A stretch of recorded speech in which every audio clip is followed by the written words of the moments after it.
Oh, mãe, cuida de mim, leva-me até o coração de Jesus.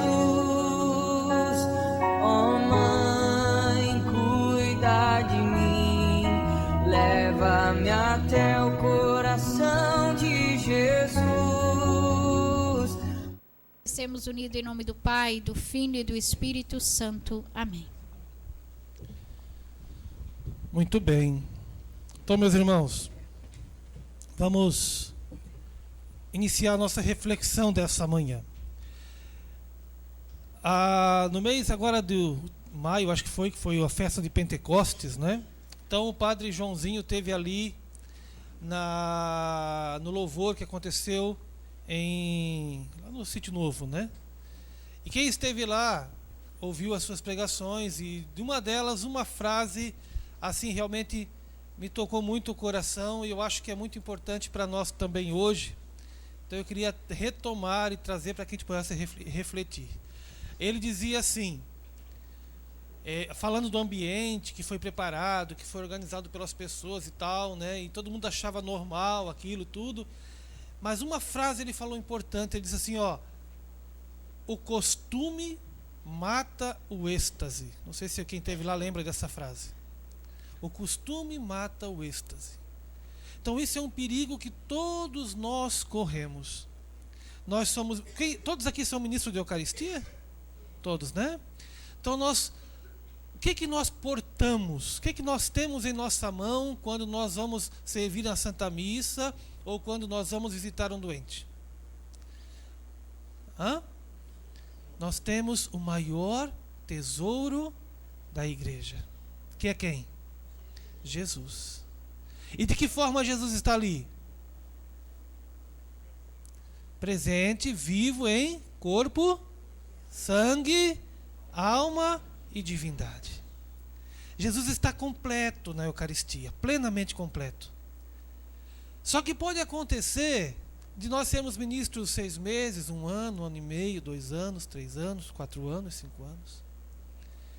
E depois, com o passar do tempo, nós estamos tão acostumados em ir até o sacrário, pegar Jesus, colocar na teca, levar para o enfermo, ou ir na missa, servir as pessoas e se repetir aquela frase quase que automaticamente: o corpo de Cristo, corpo de Cristo, corpo de Cristo, corpo de Cristo, corpo de Cristo.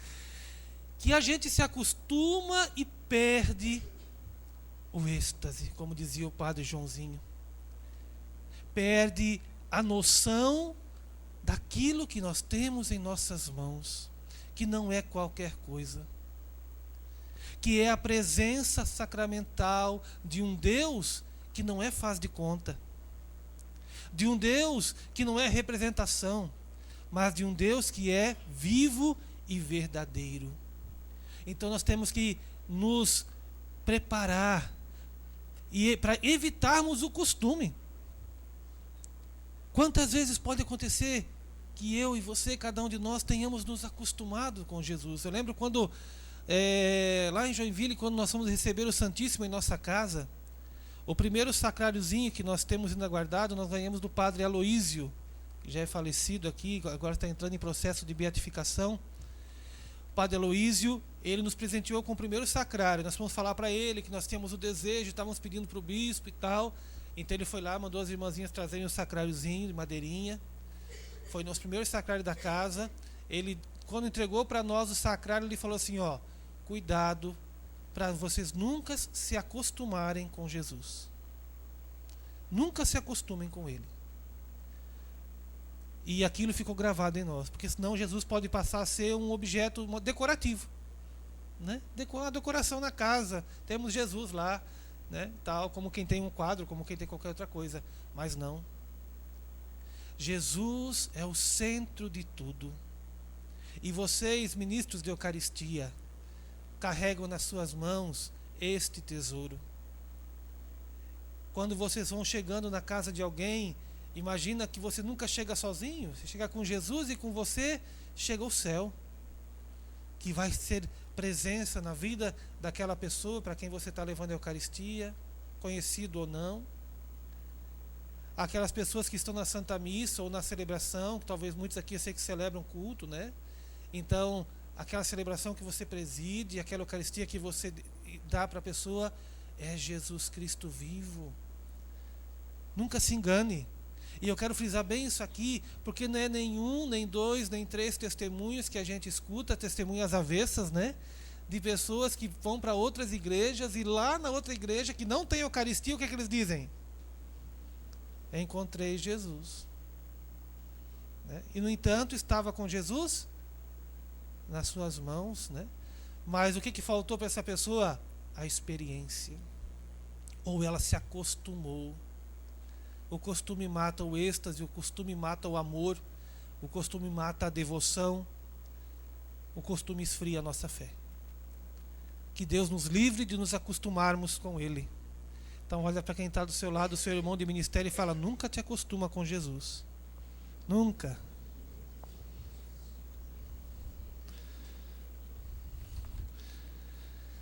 Tristeza vai ser o dia que nós nos acostumarmos e tratarmos Jesus como qualquer outro objeto, né? Ele que não é um objeto, né? Mas que nós tratarmos ele como se fosse um bibelô qualquer. Não podemos, né? Jesus é o centro da nossa fé. Então quando nós vamos para a adoração, como vamos ter logo aqui a adoração ao Santíssimo, que reverência, que coração dobrado que nós temos que ter diante dele, que não basta dobrar o joelho, né? Dobrar o joelho é fácil demais, né? Mas difícil é dobrar o coração diante daquele que é o nosso Senhor. Então dobrar o coração, realmente colocar a nossa vida aos pés daquele que tudo pode, não só porque nós queremos receber isso ou aquilo, mas porque Ele é Deus. E nós vamos iniciar essa manhã falando um pouco justamente sobre um precioso dom que Deus nos dá. Deus nos dá um dom preciosíssimo, junto com a vida, junto com a liberdade, que são dois dons irrevogáveis de Deus para a nossa vida. Ele dá um outro dom precioso, que é o dom da fé. Eu queria conversar um minutinho com você nessa manhã sobre o dom precioso da fé. Olha só, a fé é um dom que é dado por Deus para que nós sejamos conduzidos à salvação. Deus nos colocou nessa vida, mas Ele não nos abandona aqui. Deus quer que cada um de nós encontremos o caminho de casa. Deus quer que cada um de nós encontremos o retorno para a eternidade ao lado dele. Mas, para isso, né, Ele nos deu aí um poderoso GPS, né, que agora está na moda, né? Poderoso GPS, que é a fé. Que nos aponta o caminho. Que nos aponta. A Luísa foi para São Paulo agora com os irmãos da Mensageiro da Luz, ficou encantada com o GPS. Entrou em São Paulo, a moça dizia: vira à esquerda, vira à direita, vai para lá, vem para cá, e chegar no lugarzinho direitinho, onde precisava ir, né? Então, a fé é isso. A fé é esse instrumento poderoso que Deus nos dá para guiar os nossos caminhos rumo ao céu. Para dizer: olha, não vai por aí que você vai se perder.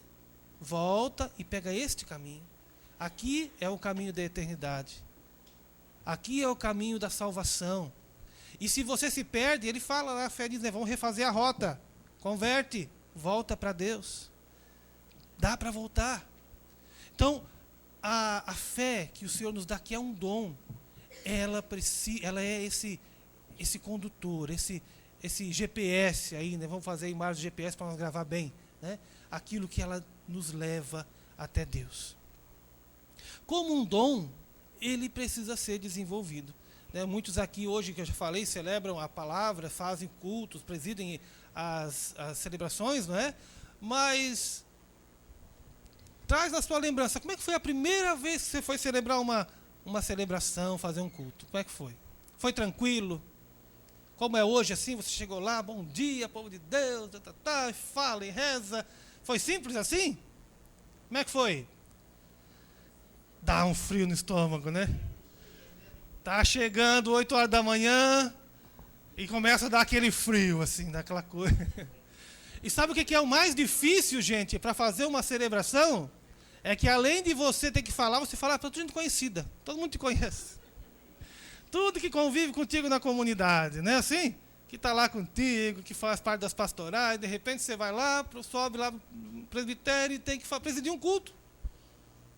E tem que fazer homilia. tem que falar para as pessoas, e aquilo dá o quê? Gela, né? Primeira vez, sempre dá um frio na barriga, mas a primeira vez é terrível, não é assim? Mas com o tempo, a gente vai aprendendo e vai desenvolvendo isso, não vai? E vai se tornando menos difícil, porque fácil nunca é, né? Depende da celebração que você pega, o negócio complica. Mas fácil nunca é, mas vai se tornando menos difícil. Então, cada dom que Deus nos dá, ele precisa ser trabalhado, ele precisa ser desenvolvido. E com a fé não é diferente. Deus nos deu o dom da fé. E esse dom precisa ser trabalhado. Numa das passagens, Jesus compara o dom da fé com uma sementinha, não é assim? Uma semente pequenininha. Ele fala do grão de mostarda, que é uma pequena semente. O que a semente tem em si? O que ela carrega? Vida. Carrega vida, não é assim? Mas, para que essa vida possa acontecer, o que é preciso fazer? Antes de regar ainda, tem que botar na terra. Não adianta só regar, né? Botar na terra. E essa terra tem que ser o quê? Boa terra. Tem que ser uma terrinha pelo menos decente, né? Bota lá numa coisa esturricada lá, não vem nada, né? Uma terrinha boa, tem que jogar uns adubinhos. Aí depois joga uma aguinha. Ela precisa de mais uma coisinha ainda. Água, terra, sol, né? Um solzinho para dar uma temperada, né? E, de repente, aquela planta germina. Depois que ela germina, precisa o quê? Precisa água, precisa sol, tem que cuidar da terra. É o mesmo cuidado. Não é assim? E ela vai se desenvolvendo e crescendo até que ela comece a produzir frutos. Jesus comparou a fé com uma semente de mostarda, não só por causa do tamanho, mas também por causa do cuidado. A nossa fé precisa ser cuidada. A nossa fé precisa ser trabalhada. Por isso que nós estamos aqui hoje. Ó. Isso aqui que nós estamos fazendo hoje, tirar um domingo para orar, para ouvir a palavra de Deus, é cuidar da fé. É cuidar dela, é dar aquela remexida, né, aquela afofada no solo, né, que precisa para a plantinha poder fortalecer a raiz, criar mais força. Ela precisa ser trabalhada, precisa ser gerada, para que ela possa produzir frutos. E meus irmãos, a fé, como esse guia que nos leva para Deus, ela também é a forma que nós temos de nos comunicar com Deus. Quando nós fazemos uma oração, o que nos faz falar com Deus é a nossa fé. A nossa fé nos liga. Liga eu, Paulo, a Deus. Liga você a Deus. Então, se ela não estiver bem fortalecida, bem tratada, a nossa oração não funciona. Começa a dar aqueles cortes, né? Parece aquele celular estragado que vai cortando as falas, né? A gente não consegue. Tem dia que você reza, tem dia que não reza nada. Às vezes está rezando, não consegue nada, porque a nossa fé precisa ser trabalhada, mexida, para que ela cresça, né? Então, meus irmãos, a nossa fé, ela tem um objetivo. O objetivo da fé é nos levar para a salvação. Então, coloca no seu coração isso. O que vai te levar para o céu é a fé que você tem em Deus. Então, cuide da sua fé. Jesus Cristo, na cruz, Ele deu por nós a sua vida. Mas se eu não aceitar e não acreditar nisso, não tem jeito. Então eu preciso ter fé. Minha fé precisa ser trabalhada. Antes de nós pegarmos a palavra de Deus, eu queria destacar assim, que a nossa fé, ela pode ter alguns tipos bem peculiares de fé. Aí, antes de nós irmos à palavra, eu gostaria que nós olhássemos e ver que tipo de fé eu tenho. Eu botei aqui só 5 tipos, depois lá vai aparecer mais uns 6. Às vezes, apesar de sermos ministros, trabalharmos na igreja, temos aí uma certa idade boa já, né? Às vezes a nossa fé, ela não se desenvolveu e ela ainda é uma fé infantil. Uma fé infantil é aquela que acredita que Deus está lá no céu, de lá de cima, ele olha para nós, aqui embaixo. E ele fica, assim, olhando para nós, com muita bondade, mas também, como nos ensinaram quando a gente era pequeno, né, que justamente por isso que é uma fé infantil, uma prancheta e uma caneta. E vai anotando tudo que a gente faz. Anota lá, fulano fez isso, a Elza fez tal coisa, Dulce fez tal coisa. Vai anotando no livrinho, né, Dulce? Para quando chegar certo dia, né, porque a Bíblia fala do livro da vida, né? Então a gente acha que o livro da vida é fofoca sagrada, né? Fulano fez isso, fulano fez aquilo, né?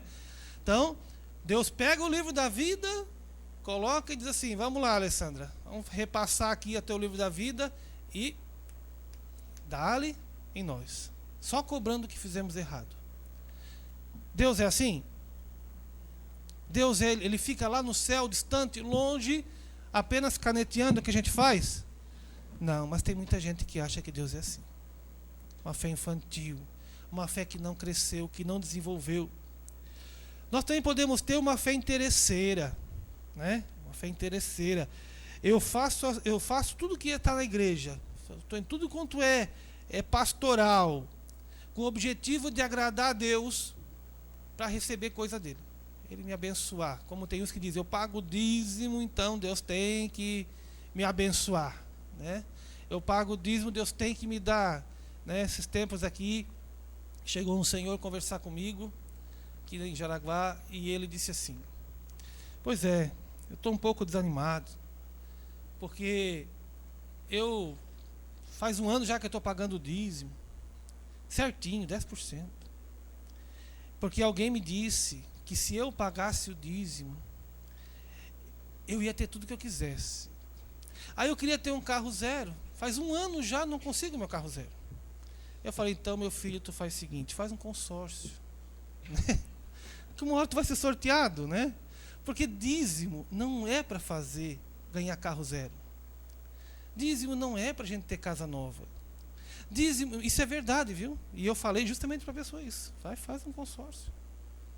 Porque o carnê do dízimo, né? Hoje em dia não tem mais carnezinha, é tudo no computador. Não é para a gente ganhar nada. Jesus disse: pague o dízimo e você vai ter um sorteio, pode ganhar um carro com um apartamento e não sei o quê. Não. O dízimo o que é? A gente aprende na igreja e na Bíblia. O que é o dízimo? É o meu amor a Deus, a minha gratidão a Deus. Eu devolvo a Deus aqueles 10% que ninguém paga dízimo, né? A gente devolve a Deus aqueles 10%, o quanto o coração manda, por amor e gratidão e não por interesse. Interesse é outras coisas, correntes evangélicas que vão colocando na nossa cabeça e a gente acha que é isso mesmo. Pagou o dízimo, Deus é obrigado a me abençoar. Não é assim. Então é uma fé interesseira que entra na nossa igreja e na nossa vida. Uma fé supersticiosa eu posso ter, né? Vou batizar o meu filho porque não presta, vou batizar da amarelão, né? Não é assim? Eu vou na missa porque não presta faltar, né? E não presta faltar a missa, então eu vou na missa porque não presta faltar. E eu começo a fazer as coisas porque eu faço isso porque é bom, vou usar fitinha, vou usar não sei o quê. Errado.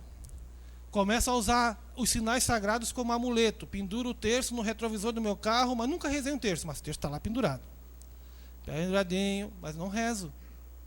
Né? Coloco outras coisas, o símbolo de São Bento, não sei o que, tal, mas nem sei como é que é a oração de São Bento. Mas está lá porque exorciza.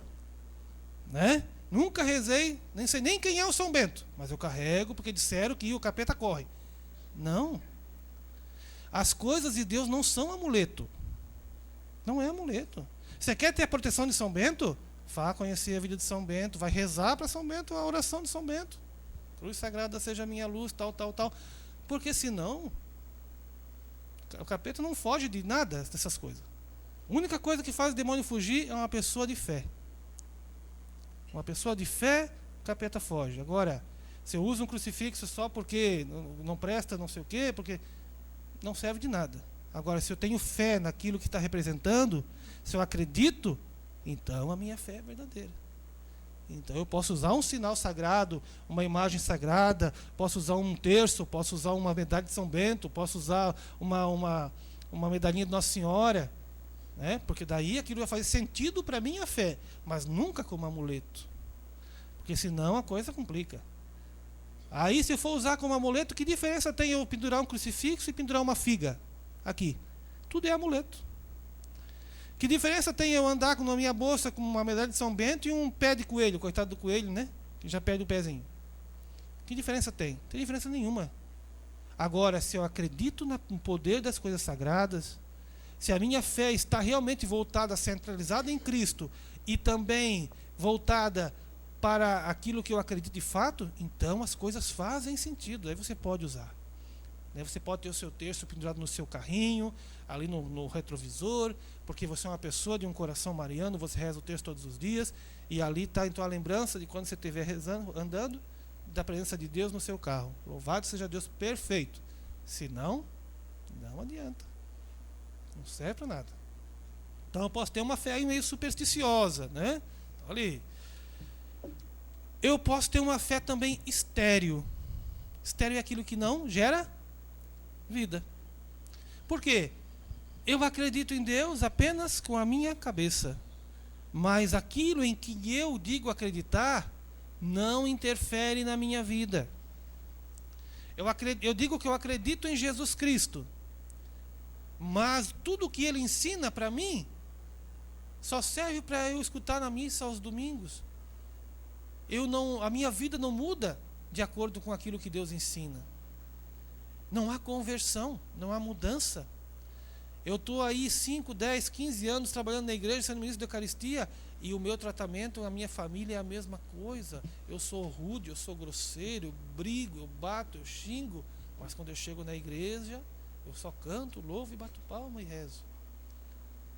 Eu estou há muito tempo trabalhando na comunidade, mas eu não conheço nada da Bíblia. Se alguém vier conversar comigo, passa a boca, porque eu não sei. Não sei defender a minha fé, não conheço o que diz Jesus Cristo, não sei nada. Porque a minha fé não cria nada. Ele é apenas uma coisa assim, eu acredito em Deus. Ela não modifica, não transforma, não gera vida, é uma fé estéril. E aqui eu quero terminar esse trechinho com a fé verdadeira. Então, se a fé é verdadeira, o que é? É aquela fé que transforma.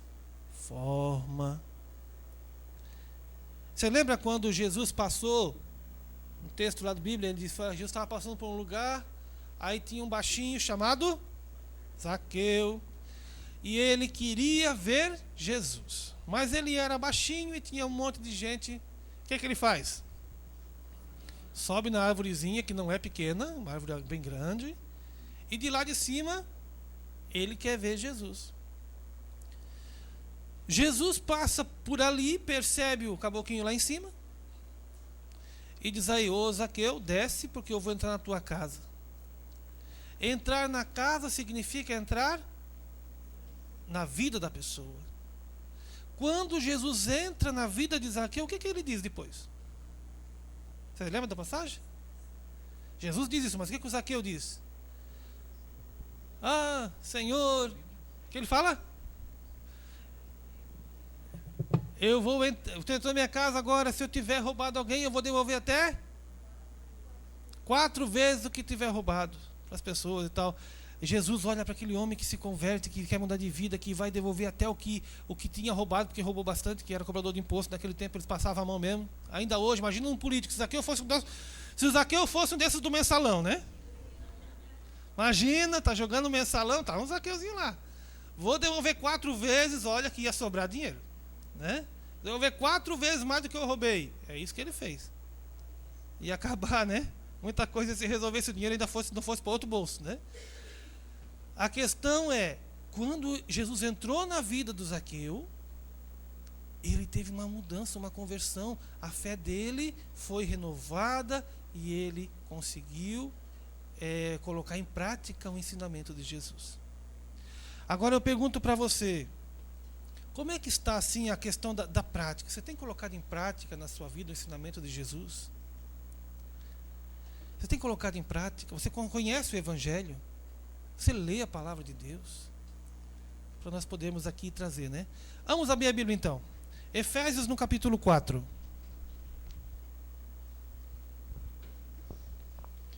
Efésios capítulo 4.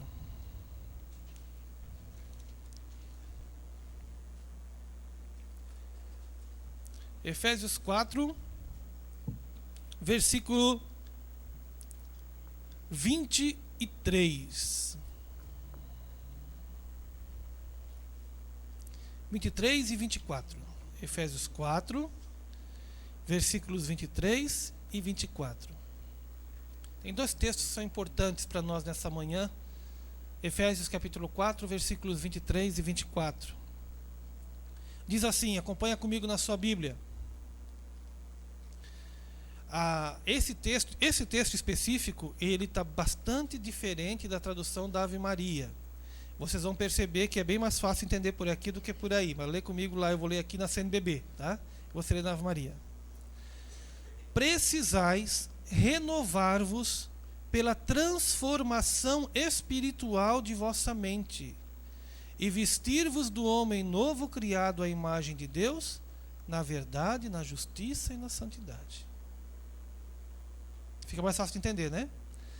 É preciso renovar, ter uma transformação espiritual de nossa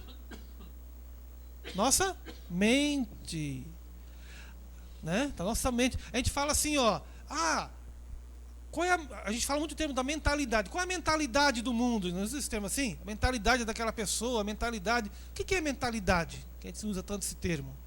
É a forma de pensar, é a forma de ver o mundo, é a forma de julgar as coisas e as pessoas. Então a palavra vai dizer assim, olha só, se você quer ter uma experiência de Deus, é preciso ter uma transformação, mas não apenas uma transformação espiritual da mente. A minha mentalidade, a minha fé precisa gerar este fruto.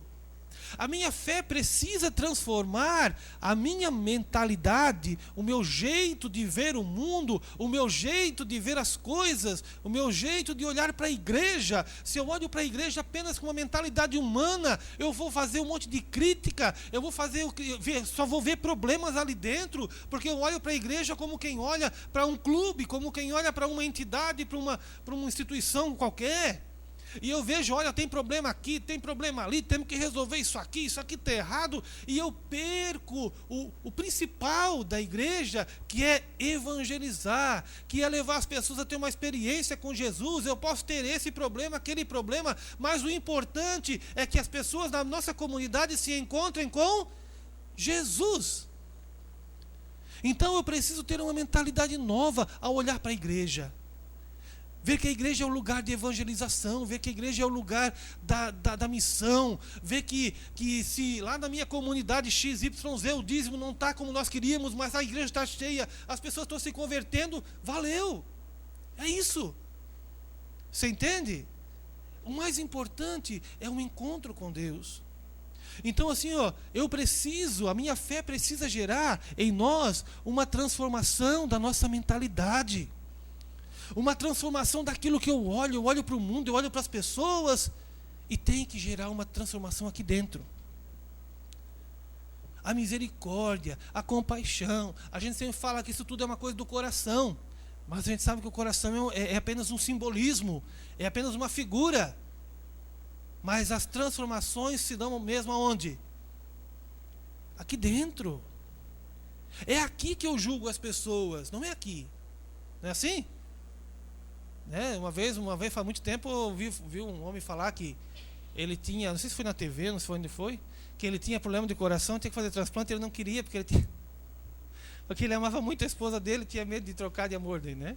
Porque fala que é o amor no coração, e ele achava que o negócio era aqui, né? Mas o negócio é onde?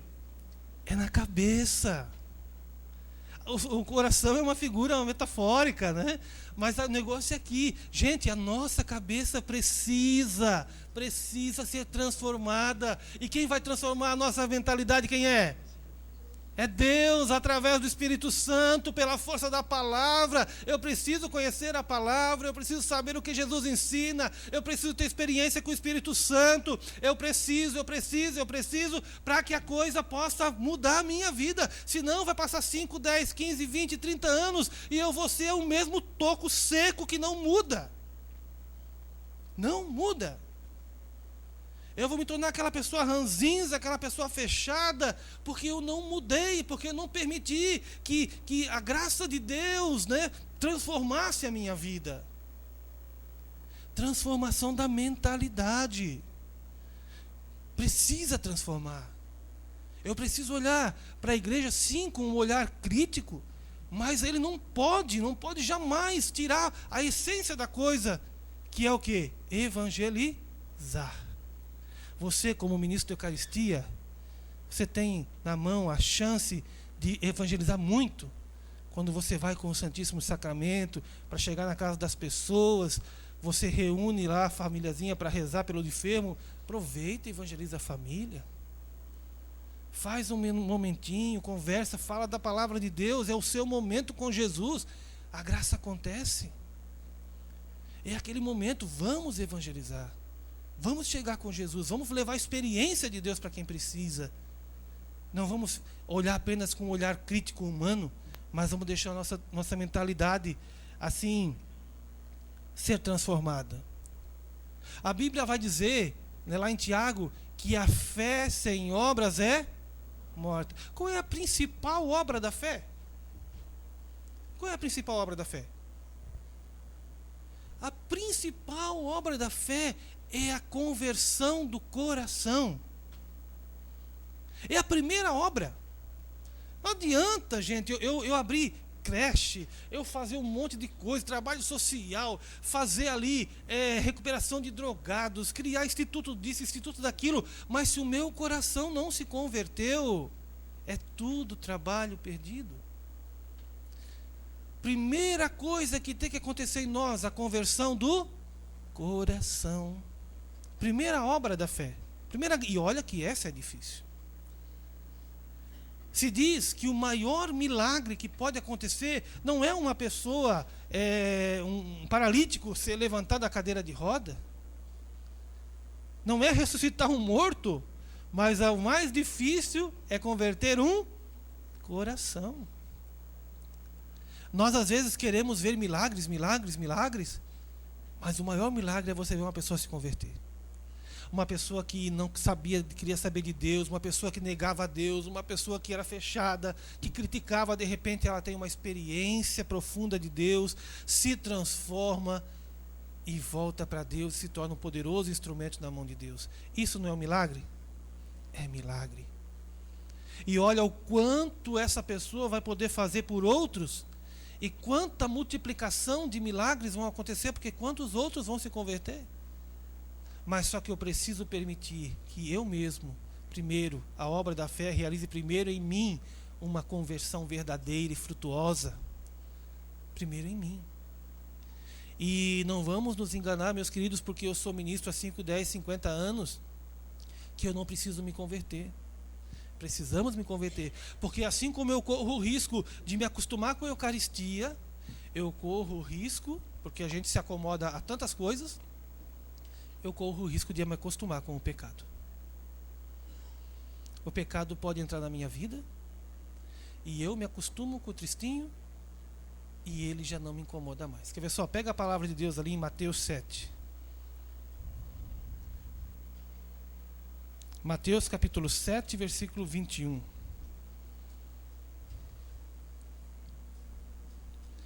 Mateus capítulo 7, versículo 21. Nós vamos ler até o 23.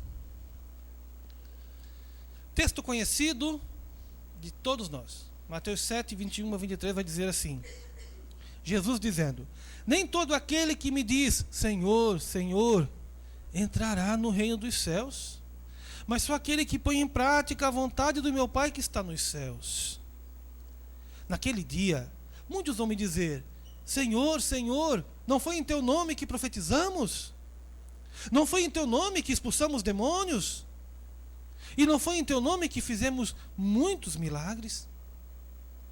Então eu lhes declararei: jamais vos conheci. Afastai-vos de mim, vós que praticais a iniquidade. Afastai-vos de mim, vós que praticais a iniquidade. A única Bíblia que não usa o termo iniquidade é a Ave Maria. Eu olhei nas outras todas, a Jerusalém, na Tebe, até a Bíblia protestante. Veio o tema iniquidade, Maria, vós que fazeis, praticais do mal, né? Hã? Vós, Então, gente, vós que praticais a iniquidade. Veja só, o grande problema que Jesus está falando aqui, porque as pessoas não são reconhecidas por Ele, é porque eles praticam o quê? Vamos repetir essa frasinha, essa palavrinha bonita? Iniquidade. Mas o que é essa tal da iniquidade? Né? Irmãos, Jesus critica aqui pessoas que praticam a iniquidade. Pessoas que são pessoas... O iníquo, o que é? É aquela pessoa que justamente tem a consciência doente. Ele faz o pecado, mas não se arrepende, porque ele acha que aquilo é normal. Não se arrepende. A iniquidade é a pessoa que faz o pecado e acha que aquilo está certo. A iniquidade é o pecado que acha achado que é certo. É aquela pessoa que já não se arrepende mais, que não tem problema de consciência. É aquela pessoa que acha que está em comunhão com Deus, mas na verdade não está. Porque ela tanto fez errado que a sua consciência acabou assimilando aquele erro. Como se diz no ditado popular, água mole em pedra dura, tanto bate até que fura. Todos nós aqui temos experiência de pecado, infelizmente, né? Somos pecadores, todos nós temos experiência de pecado. E você sabe que muitos pecados que você cometeu, da primeira vez que você fez, muitos deles você teve até uma coisa ruim. Mas depois acaba que parece que fica mais fácil de fazer essa tristeza. Fica mais fácil de pecar. Porque a gente vai perdendo o nível de gravidade da coisa. E se eu não converter o meu coração, eu me acostumo de tal maneira ao pecado que ele começa a fazer parte da minha vida e eu acho que aquilo não é mais pecado. Acho que aquilo não é mais pecado. Então, o grande problema e um grande mal que pode atrapalhar a nossa fé e fazer com que ela se torne doente é justamente a iniquidade. Olha só nesse texto. Jesus está falando, nem todo aquele que me diz Senhor, Senhor, quantas vezes você já foi diante do Santíssimo e fez as tuas orações tão belas, Senhor, né? A gente fala bastante Senhor, né? Senhor, Senhor, Senhor, Senhor e tal. E Jesus está falando, olha, muitos que falam Senhor, Senhor, Senhor vão para o céu, porque realmente tem uma vida digna. Mas muitos que vivem dizendo Senhor, Senhor, não vão entrar. Por quê? Por que não vão entrar? Porque não tinha retidão no coração. Porque justamente tinha se acostumado. Ele vai para o louvor, vai servir a Jesus Cristo na Santa Missa, como nós aqui, especificamente o ministério. Estamos no pecado. Sabemos que é pecado, mas para nossa consciência já diz, não, nada a ver, isso não tem nada a ver. Estamos no pecado e vamos com a maior cara deslavada. E fazemos o nosso trabalho, levamos a Eucaristia, presidimos culto, celebração. Damos homilias, damos lição de moral em todo mundo. Mas aqui dentro está tudo errado. Aí, e se nós olharmos para o Evangelho, existia uma raça, um tipo de gente que Jesus Cristo ficava muito bravo com eles. Muito bravo. Que eram quem? Os fariseus e os escribas, que eram quem faziam a lei e ensinavam a lei. Aí Jesus dizia que eles faziam o quê? Que eles faziam o quê? Eles ensinavam o povo, mas eles mesmos não mexiam. Jesus diz, não mexe no fardo nem com o dedo. Porque eram pessoas que já estavam nessa coisa de faço o que eu mando, mas não faço o que eu faço. E às vezes, gente, nós olhamos para a Bíblia e pensamos, como é que pode ter gente assim? Talvez, em muitos casos, nós podemos estar igual. Nós podemos estar iguais. Olhando para essa situação de pecados que podem estar na nossa vida. E olha, pecado é pecado, né? Dizem que pecado não tem tamanho, né? É grande, é pequeno, é igual. É igual roubar. Quem rouba R$1 e rouba 1000, o roubo é o mesmo. Aliás, para chegar a roubar 1000, Tem que ter começado pelo 1, pelo 2, né? Ninguém já chega roubando milhões. Só vai se treinando na arte do roubo, né? Rouba um pouquinho aqui, um pouquinho ali, vê que vai dando certo, vai aumentando, né? Até que vire uma pessoa que rouba grandes fortunas. Pecado é sempre assim, sempre começa pequeno. Então, olha só, pecados desses pequenininhos. Quando eu apoio coisas erradas. Gente, quanto pai de família da igreja, não sei se é o caso nosso aqui, mas quantos pais de família que são coniventes com um namoro completamente errado dos seus filhos? Que já não falam mais porque acham, isso é assim mesmo. Não é assim mesmo. Que há pais com cultura global, né, que colocam cama de casal dentro de casa para o filho e a filha, porque é melhor dentro de casa do que na rua, não sabe onde é que anda. Que são gente da igreja. Ah, mas é que hoje o namoro é tudo assim mesmo. É assim? É assim que a palavra de Deus ensina? É assim que a moral católica ensina? Não, então não pode ser assim. É melhor, como diz o livro lá do Eclesiástico, né, fazer o filho chorar quando é novo, para ele não fazer você chorar quando você ficar velho. Briga, ensina, exorta, corrige. Mas tem pai que não quer mais se incomodar. Ah, eu não falo mais nada. Não falo mais nada. Não, tem que falar sempre. A palavra diz assim, que nós devemos evangelizar oportuna e inoportunamente. Eu não posso me calar. Não posso. Tem que ser mais ou menos como João Batista, quando viu lá que a Herodíades, o irmão do Herodes estava lá traindo, né? Tua mulher, você está em adultério, você está em adultério. Cada vez que eu aparecia na rua, ele gritava, você está em adultério. Deixava esquecer, passa lá, você está em adultério. Até que cortaram a cabeça da criatura. Mas ele não podia ver, não se esquece, você está em adultério, hein? É desse tipo, né? Mas por quê? Porque ele não era conivente. Né? E às vezes nós tornamos coniventes. Com esse caso do namoro dos filhos, nos tornamos coniventes com alguns programas de televisão. Olha, esses dias nós fomos em uma missão e ficamos na casa dos pais de um dos nossos e eles estavam vendo novela, né? Então, na sala, né, com a família de um dos nossos irmãos de comunidade e passando uma novela, eu não sei se das 9, se das 11, sei lá que nome é aquele. Mas gente, aquilo lá é pornografia. Pornografia pura. E todo mundo, vocês entendem aquela desgraça? O que vai acontecer? Se nós, ministros de Eucaristia, que vamos servir no domingo, na manhã cedo, no sábado à noite, estamos vendo aquela desgraça dentro de casa. Televisão, novela. Não dá mais, gente. Se um dia deu, hoje não dá mais. Se algum dia deu para ver novela, hoje não dá mais. Basta você ligar o seu rádio numa dessas emissoras que toca música, o chamado sertanejo universitário. O que você escuta na letra dessa música? Hã? Gente, é coisa erótica. Erotizaram a música. Aí você liga o rádio. Esses dias tinha uma criaturinha aqui em Jaraguá dando uma entrevista numa rádio. Eu vou cantar a música que eu fiz. Meu Deus do céu.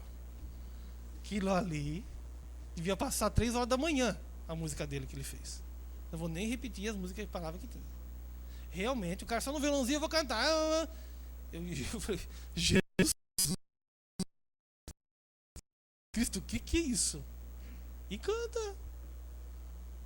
Então tem coisas que para nós são pecado isso? Essas músicas trazem pecado? Trazem pecado. Qual que é a nossa atitude diante disso? O negócio não é só olhar o que é pecado, mas qual que é a minha atitude? O que eu tenho feito? O que você tem feito? Porque não adianta eu ficar olhando novela. Ai, que pecado! Oh, que pecado! Oh, mas estou vendo! Estou ali assistindo todo dia. Né? Ou fazemos igual aquela pessoa que diz, não, eu tenho que assistir para poder falar mal, né? Eu tenho que assistir para poder depois criticar. Aí chega no domingo do culto, fala a semana inteira da novela. A semana, segunda-feira aconteceu aquilo, dá o resumo da novela. Quem quer ficar atualizado vai no culto, né? O resumo da novela. Está errado? Errado. Porque essas coisas vão destruindo a nossa fé. Se nós olhar assim, né? Qual o sinal sagrado que tem na sua casa? Hoje em dia, né? Se tem, louvado seja Deus. Quantas casas tem capelinha? Quantas casas ainda tem um oratório? Quantas casas tem lá um crucifixo, uma imagem? Aqui na Sé de Fátima, vocês estão tudo da paróquia, né? Que é muito justo ter em casa. Quantas casas tem um crucifixo na parede, um quadrinho de Jesus Cristo? Quantas casas tem? Na sua casa tem? Será que eu tenho um sinal que me lembra? Antigamente os casais tinham no quarto um crucifixo, tiraram o crucifixo e colocaram a televisão. Né? Você, ministro da Eucaristia, pelo amor de Deus Santíssimo e da Eucaristia que você carrega na mão, se você tem TV no quarto, tira. Quarto não é lugar de televisão. Quarto é o lugar aonde você casado, vai conversar com seu esposo, vai colocar os problemas em ordem, né? Aonde vocês vão se curtir, se amar, é ali no quarto, não é para televisão. É onde você vai se perdoar, tem tanto casal se destruindo, porque briga, acabou que chega no quarto, pum, liga a televisão, ficam os dois estarreados ali. Ninguém fala nada. E dorme. E isso quando não tem um DVD com porcaria dentro. Então, se você tem, tira. Tira, porque não é lugar. A TV tem o lugarzinho dela lá na sala, não é na cozinha, não é em outro lugar. A TV é o lugarzinho dela, põe na sala, uma sala de TV lá, põe lá e deixa ela lá para momentos de lazer. Ela não é o centro da vida. Mas porque nós precisamos alimentar a nossa fé. A nossa fé. As pessoas dizem assim, né? Antigamente a turma rezava o terço em casa, quando a TV entrou pela porta, o terço saiu pela janela. Não falava assim? Então está na hora de nós trazer o terço de volta. De alimentar a fé. Senão a nossa fé vai ser sempre uma fé medíocre, desculpa a expressão. Uma fé pobre, uma fé que não gera vida. A fé precisa gerar vida. Assim como aquela sementinha que é plantada na terra e ela precisa de cuidados para crescer. Se você planta uma árvorezinha lá, eu quero muito ter um pé de laranja aqui em casa, porque nós gostamos muito de laranja, né? Aí você planta a laranjinha e depois pega, chegou lenha para o fogão, joga em cima. Bluf. Chegou, vamos fazer uma reforma atrás de tijolo, toca em cima. Bluf. Vamos fazer... Vai nascer a coitada da laranja? Não vai nascer nunca, porque você encheu de porcaria em cima. E às vezes é o que a gente faz com a nossa fé. A gente vai, estamos aqui num retiro desse, vai em qualquer outro encontro, e você lá, a sua fé vai se edificando, você chega em casa e joga lixo em cima. E joga lixo em cima. E não vai ficar, vai morrer, vai minguar.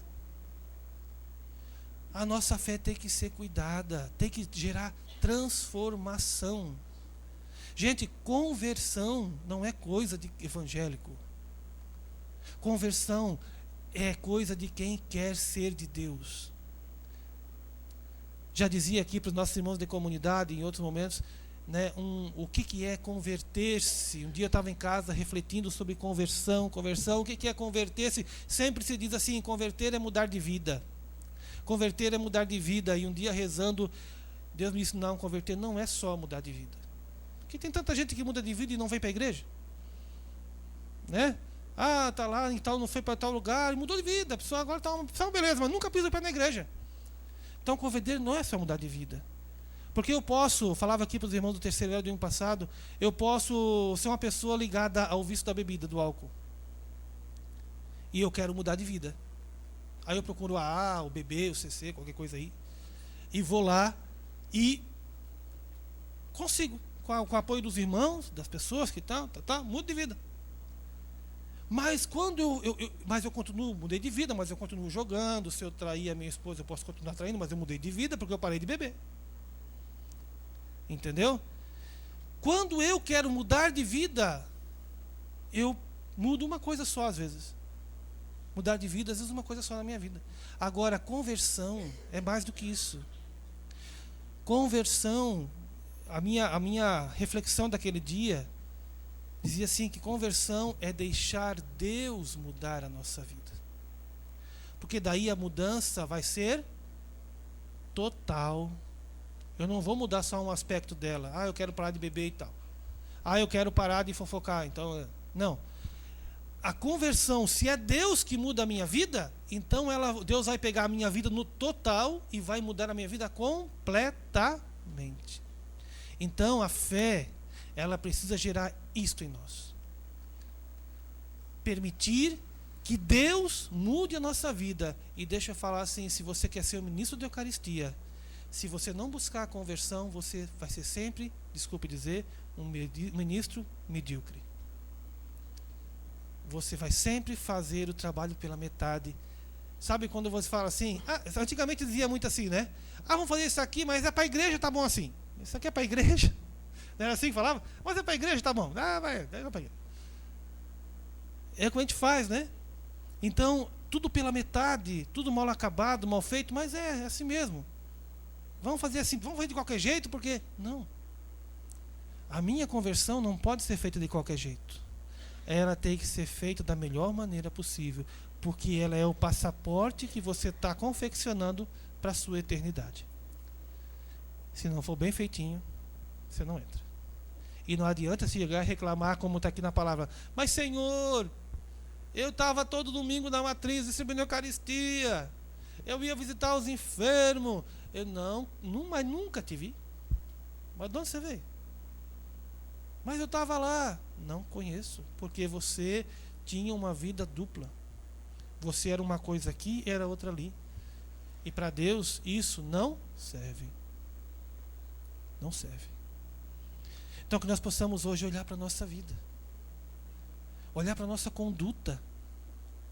Sabe, é muito importante a gente refletir sobre a conversão.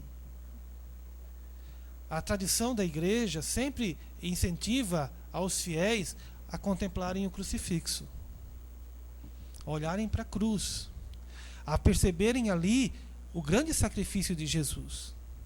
É claro que hoje os nossos crucifixos vêm todo bonitinho assim, Jesus está com 2, 3 arranhãozinhos, né? Mas a igreja nos pede que a gente olhe para a cruz. Hoje estão pedindo para tirar a cruz de tudo quanto é lugar. Estão tirando cruz dos prédios públicos e o mais grave, estão tirando cruz das igrejas, né? Onde reforma a igreja, pode passar por igreja reformada, não tem mais crucifixo, né? Capelinha da catedral ficou linda, cadê o crucifixo? Sumiu o crucifixo, né? A igreja aqui de Jaraguá está linda, cadê o crucifixo? Reformaram a igreja, sumiu o crucifixo. A igreja fulano de tal reformaram. Onde é? Não sei se a Nossa Senhora de Fátima no projeto vai ter crucifixo. Porque hoje ninguém mais quer olhar o sofrimento. Ninguém mais quer ver a cruz. Todo mundo quer viver apenas. Aí estamos brigando. Vamos para televisão, para o jornal brigar porque estão tirando o crucifixo do... Estão tirando o crucifixo lá do tribunal. Pois. Mas estão tirando da igreja. Aí ninguém briga. Você já passou por igreja reformada? Passa por igreja reformada. Vai lá. Quem não foi ainda, vai lá na capelinha da catedral. É aquele modelo novo de igreja, né? Sim, mas aí a cruz fica onde? Né? Tiramos a cruz, tiramos tudo e pronto. Tem algumas igrejas que nós somos lá na irmã Eunice, lá na Penha, né? Penha. Entrei naquela igreja assim, parecia uma igreja adventista. Tinha nada. Nada. Então, só uns raminhos desenhadinhos, né? Aí o sacrário já está numa capelinha à parte, então, né? Pior ainda que não se vê mais nada. Parecia um salão vazio. Não chama mais para oração, não coloca mais a gente em devoção, tal. Nós precisamos resgatar certas coisas. Então, se estão tirando de todo lugar, leva para sua casa. Faz na sua casa um cantinho de oração, coloca lá o crucifixo, aonde a gente possa olhar para Jesus, contemplar o crucificado e perceber que alguém já sofreu muito para que eu possa estar aqui hoje. Alguém sofreu para que eu possa viver. Nós temos um Deus que deu a vida por nós. Nós temos um Deus que padeceu por nós. Nós temos um Deus que sacrificou, que sentiu dor, sim, por mim e por você. E é esse Deus que nós carregamos na mão quando nós vamos levar a Eucaristia para alguém. É esse Deus que a gente leva. Um Deus que não fez teorias nem teologias sobre sofrimento, mas ele sofreu. Você pode pegar o evangelho aí e revirar página por página, você não vai explicar Jesus, ver Jesus explicando assim, sofrimento é isto, sofrimento é aquele outro, sofrimento. Jesus não fala de sofrimento nunca. Mas quando chega a hora, ele faz o quê? Ele sofre. Por duas coisas. Uma, para mostrar que o sofrimento faz parte da vida. Então, cuidado com aqueles letreiros de programa de televisão que diz assim, pare de sofrer hoje, ligue para nós. Cuidado. Porque quem aqui já leu algum livro com história de santo? Quem que já leu? Já leram? Bom. Algum santo ficou santo na beira do mar, tomando suco e olhando para o mar, olhando assim, ou então passeando com o seu carro zero que ele ganhou porque pagou o dízimo, e morando num apartamento, ficou santo assim?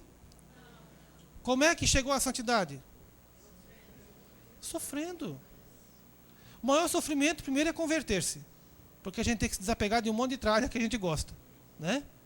Primeira coisa. E depois, a separação das coisas do mundo que nos afastam de Deus.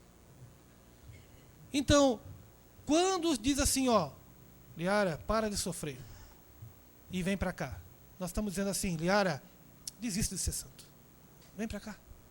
Para que lutar para ser santo? Vamos ser felizes nessa vida? Aqui você pode ter carro zero, você pode ter apartamento, você pode ter dinheiro, você pode ter fazenda igual a do Valdomiro. Para quê? Ficar aí, né? Não. Então assim, ó, só chega a santidade quem vive. E a vida é feita também de momentos de sofrimento. Se eu não sofri ainda, se você não sofreu ainda, não se preocupe, porque vai chegar a hora. Não tenha nem pressa, mas vai vir. Vai vir gente em enfermidade, vai vir a idade do condor, vai vir tudo isso aí, né? Porque faz parte da vida. E quem não aprende a viver bem com Deus, não vai aprender a sofrer bem. Porque tem hora que os médicos dizem assim, olha, não dá para fazer mais nada, você vai ter que conviver com essa dor aí. Aí ou eu abraço a minha cruz e caminho com ela, ou eu vou arrastando ela e vai ser um tormento danado. E vai ser um tormento danado. Então vamos, enquanto temos tempo, estamos com saúde, vamos fazer a nossa fé crescer. Vamos fazer a nossa fé de se desenvolver. Amém? Vamos ficar de pé?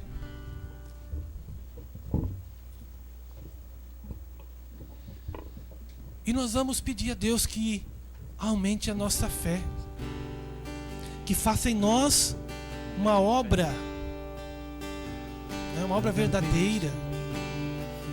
Pode se esticar e vai tirar as preguiças, vai dar aquela espreguiçada para rezar bem, né? Ah. Isso. Meus irmãos, vamos rezar sabendo que Deus nos chamou para uma missão. A missão que você tem, de ministro, não foi você que quis, nem o padre que achou você simpático, mas Deus te escolheu. Deus te escolheu para que você possa ter esse ministério.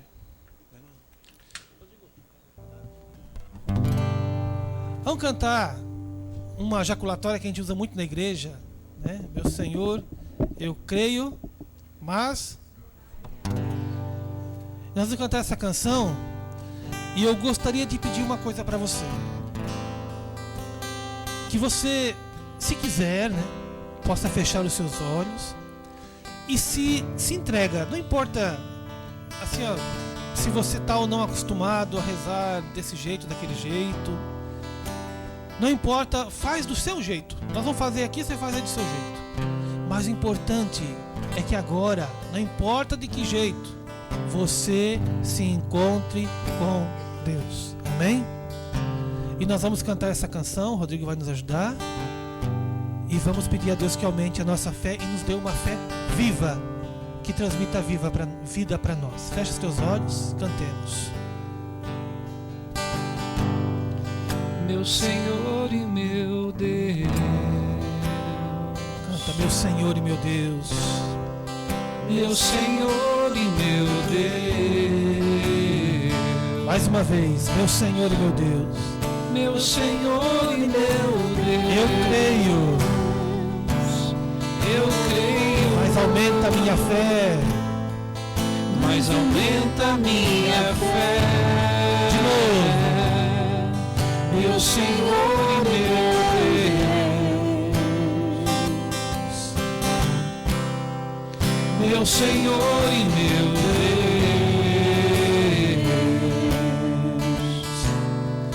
Meu Senhor e meu Deus. Eu creio. Mas aumenta a minha fé. Dai-me uma fé viva, Uma fé nova. dai-me uma fé nova, Traduzida na vida. traduzida na vida, testemunhada, o amor pelos irmãos. Dá-me uma fé viva. Canta. Dai-me uma fé viva, Dá-me uma fé nova. dai-me uma fé nova, Traduzida na vida. traduzida na vida, testemunhada, o amor pelos irmãos. Meu Senhor e meu Deus. Solta a voz e canta. Meu Senhor e meu Deus. Isso. Canta bem bonito para Jesus. Mais uma vez. Meu Senhor e meu Deus. Meu Senhor e meu Deus. Meu Senhor e meu Deus. Meu Senhor e meu Deus. Eu creio, mas aumenta a minha fé. Eu creio, mas aumenta a minha fé. Desejando, com fé, cantando. Meu Senhor e meu Deus. Meu Senhor e meu Deus.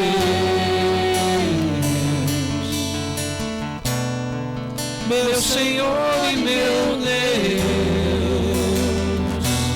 Eu creio, mas aumenta a minha fé. Ah, Senhor nosso Deus, vem nesta manhã em nosso auxílio. Socorre-nos, Senhor, porque muitas vezes temos uma fé muito pequena. Muitas vezes, Senhor, a nossa fé precisa da Tua graça para se desenvolver. Olha para nós, Senhor, tão pequenos, tão fracos, tão pecadores que somos. Nós suplicamos a Ti, meu Senhor, que nessa manhã a Tua graça possa descer sobre as nossas vidas. Envia, Senhor, o Teu Espírito Santo sobre cada um de nós. Envia, Senhor, a Tua unção sobre nós e aumenta a nossa fé, Senhor.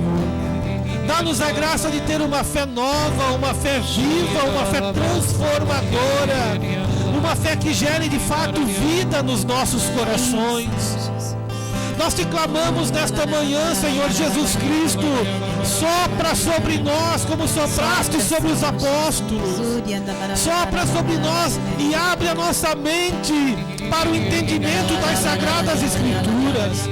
Sopra sobre nós como sopraste sobre os teus apóstolos, para que nós também possamos, Senhor Jesus, compreender o Evangelho, compreender a Tua palavra, alimentar a nossa fé e ter uma conversão verdadeiramente frutuosa. Amado Senhor, nós te clamamos nesta manhã. Olha para cada um de nós, teus servos, ministros da Eucaristia, que te servimos em nossa paróquia. Faz, Senhor Jesus Cristo, com que esta graça hoje possa ser abundante em nossas vidas, derramada com muita graça, com muita unção. Vinde, amado Senhor, toca nossos corações. Vai desejando que a sua fé seja aumentada. Vai pedindo ao Espírito Santo uma experiência de uma fé nova, de uma fé mesmo renovada pelo seu ardor, pela sua misericórdia. te coloca mesmo diante do Senhor, pedindo mesmo, Senhor, aumenta a minha fé. Nem que seja só repetir isso, Senhor, aumenta a minha fé.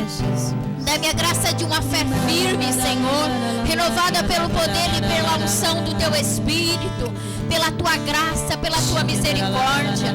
E nós te pedimos nesta manhã, Senhor, dai-nos o dom da fé, Senhor, o dom da fé carismática, Senhor, onde possamos orar no poder do Teu Espírito, onde possamos, Senhor Jesus, te levar no poder do Teu Espírito, Senhor, pela graça da fé, pela graça da Tua misericórdia.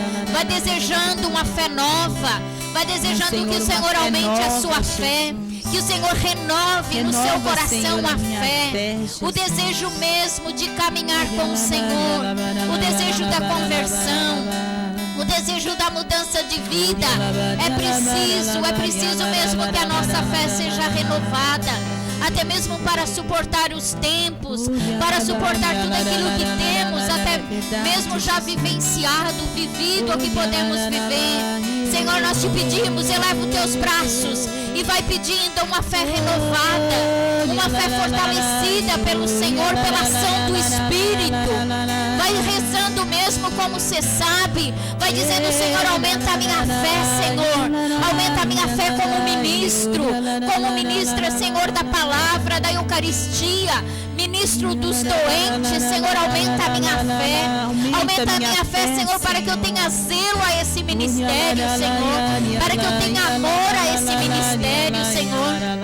Aumenta a minha fé, Senhor, até mesmo para enfrentar as lutas diante desse ministério, de poder sair de casa, Senhor, para servir a igreja, te levando, Senhor, na Eucaristia. Quem ora em línguas, vai soltando a sua voz e vai deixando o Espírito Santo agir. E quem não ora vai bebendo da graça, vai bebendo da oração do irmão, vai bebendo da nossa oração. E nós te pedimos, Senhor, derrama o Teu Espírito, Senhor, sem timidez, sem medo. Vai pedindo, Senhor, aumenta a minha fé. Quebra as barreiras, Senhor.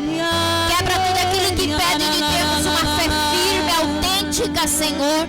Uma fé na Tua palavra, uma fé mesmo no testemunho, até mesmo dos irmãos, Senhor. Derruba toda a frieza da nossa fé, Senhor. Derruba, Senhor, todos os medos, as barreiras, Senhor, as lutas, Senhor, que enfrentamos, até mesmo para vivenciar a nossa fé, Senhor.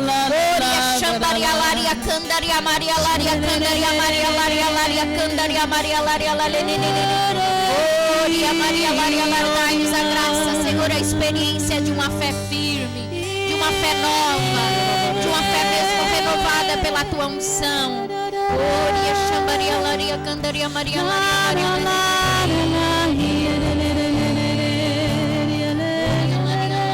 Dai-me uma fé viva. Isso, vai soltando a sua voz e vai cantando. Dai-me uma fé nova. Vai profetizando na sua vida isso.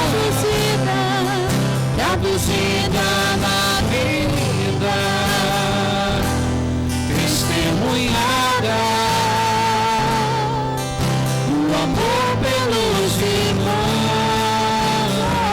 Com os braços erguidos para Senhor encerrar. e meu Deus, Isso, vai cantando. meu Senhor e meu Deus, Vai profetizando esse nome na sua vida. meu Senhor e meu Deus, Ele é o nosso Deus, o nosso eu Senhor. creio, mas aumenta minha fé, meu Senhor e meu Deus, O Senhor e meu Deus, meu Senhor e meu Deus,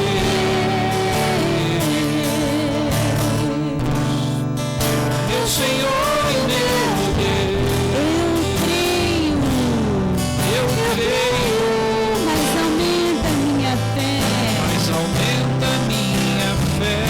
Força na voz, erguemos nossos braços, dai-me uma fé viva, Viva, dai-me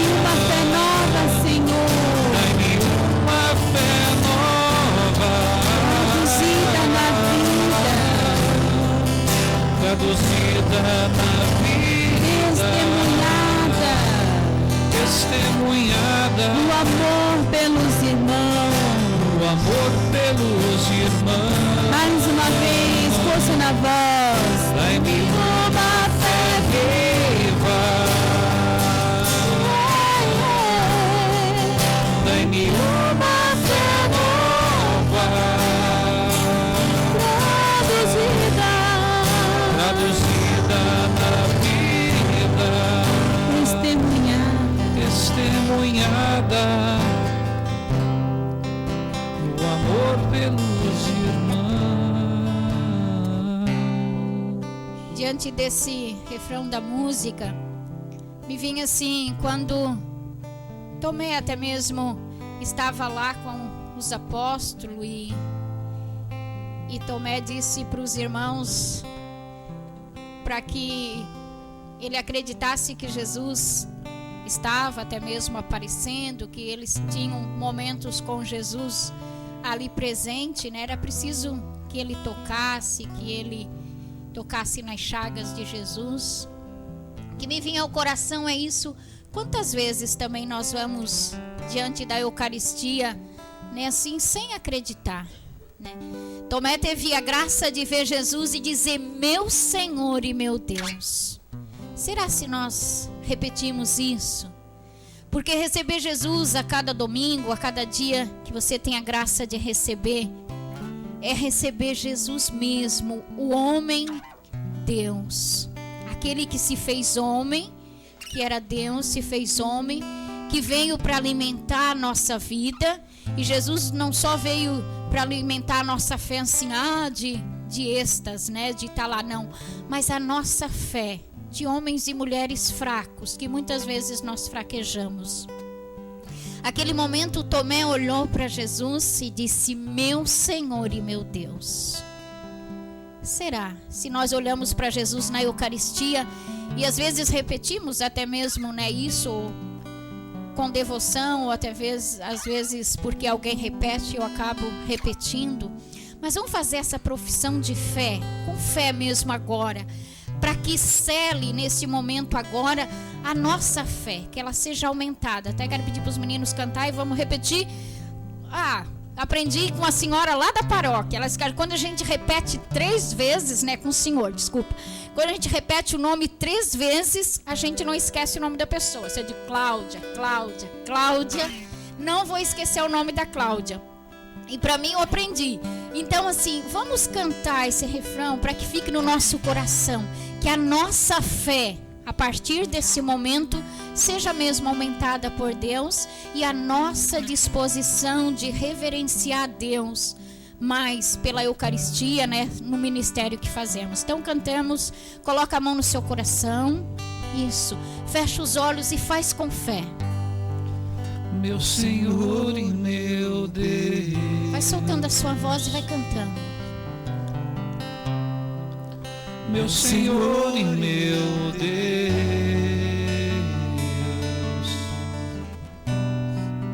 Meu Senhor e meu Deus. Eu creio, mas aumenta a minha fé. Meu Senhor e meu Deus.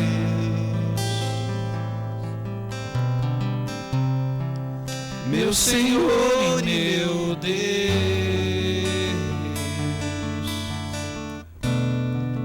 Meu Senhor e meu Deus.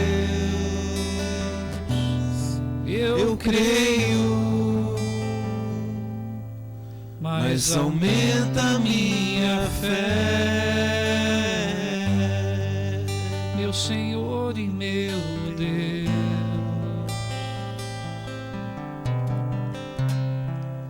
Meu Senhor e meu Deus. Meu Senhor e meu Deus. Eu creio, mas aumenta a minha fé.